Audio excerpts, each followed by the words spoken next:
Hello friends, எல்லாருக்கும் வணக்கம். எல்லாரும் எப்படி இருக்கீங்க? நாங்கள் ரொம்ப நல்லா இருக்கோம். இன்றைக்கி நம்ம வீடியோவில் கோல்டன் க்ளோ ஹெர்பல் சோப் பற்றி தான் ஒரு இன்ட்ரோ மாதிரி பார்க்க போகிறோம். நம்ம கோல்டன் க்ளோ ஹெர்பல் சோப் வீட்டிலையே ஹோம்மேடாக பண்ணிகிட்ருக்கோம்.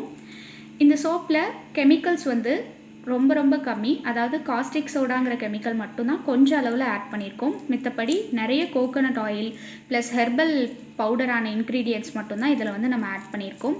அதனால மித்த சோப்பை கம்பேர் பண்ணுறப்போ நம்ம சோப்பில் நுரை கம்மியாக வரும். பட் நம்ம சோப் ஃபஸ்ட்டு யூஸ்லேருந்தே உங்களுக்கு உங்களோட ஸ்கின்னில் பெட்டர் எஃபெக்டிவாக இருக்கும்.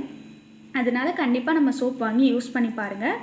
அப்படி உங்களுக்கு வீட்லேயே எப்படி சோப் மேனுஃபேக்சர் பண்ணணும் அப்படிங்கிறது வீடியோ வேணும் அப்படின்னா நீங்கள் கமெண்ட் செக்ஷனில் கமெண்ட் பண்ணுங்கள். கண்டிப்பாக அதுக்கான வீடியோவும் நம்ம அப்லோட் பண்ணுவோம். தடவை பார்க்குறீங்க அப்படின்னு சொன்னால் நீங்கள் நம்ம சேனலை சப்ஸ்கிரைப் பண்ணிக்கோங்க. அப்போ தான் நம்ம போடுற அப்டேட்ஸ் எல்லாமே உங்களுக்கு உடனே கிடைக்கும். ஸோ நம்ம சேனலை சப்போர்ட் பண்ணுங்கள், லைக் பண்ணுங்கள். ஏதாவது சஜஷன்ஸ் இருந்தால் கமெண்ட் செக்ஷனில் சொல்லுங்கள். நன்றி.